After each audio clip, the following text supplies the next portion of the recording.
అభినందన TV cinema న్యూస్కి స్వాగతం, సుస్వాగతం. ఈ రోజున మా యొక్క సినిమా న్యూస్లో నందమూరి బాలకృష్ణ నటిస్తున్నటువంటి 109వ చిత్రానికి సంబంధించి ఒక ముఖ్యమైన విషయాన్ని మీకు నేను తెలియజేస్తున్నాను. ఇటీవల శివరాత్రి పండగ రోజున రిలీజ్ చేసినటువంటి టీజర్ ఇప్పుడు యూట్యూబ్లో నెంబర్ 1 ప్లేస్లో ట్రెండింగ్లోకి వచ్చిన సంగతి కూడా మనందరికీ తెలుసు. గతంలో నందమూరి బాలకృష్ణ ఏ చిత్రంలో నటించినా కూడా నిర్మాతలు నందమూరి బాలకృష్ణకి మాస్ గాడ్గా పేరు పెట్టడం జరిగింది.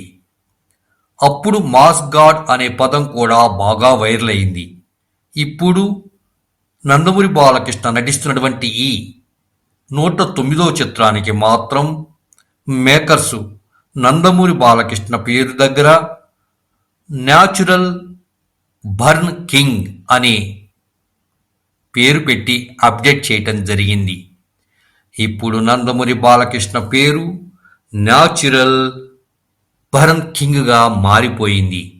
దీనితో బాలయ్య పేరుకి ఈ సరికొత్త నిర్వచనం అభిమానులకి ఎంతగానో నచ్చేసింది.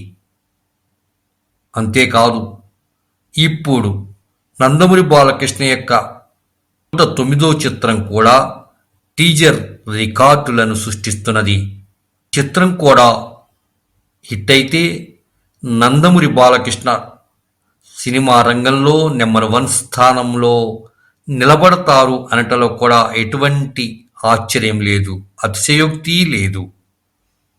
ఇది ఏమైనా నందమూరి బాలకృష్ణ మాస్ గాడ్గా మరియు న్యాచురల్ బర్న్ కింగ్గా చలనచిత్ర రంగంలో నిలిచిపోతారని మాత్రం ఖచ్చితంగా చెప్పేస్తున్నది మా అభినందన టీవీ.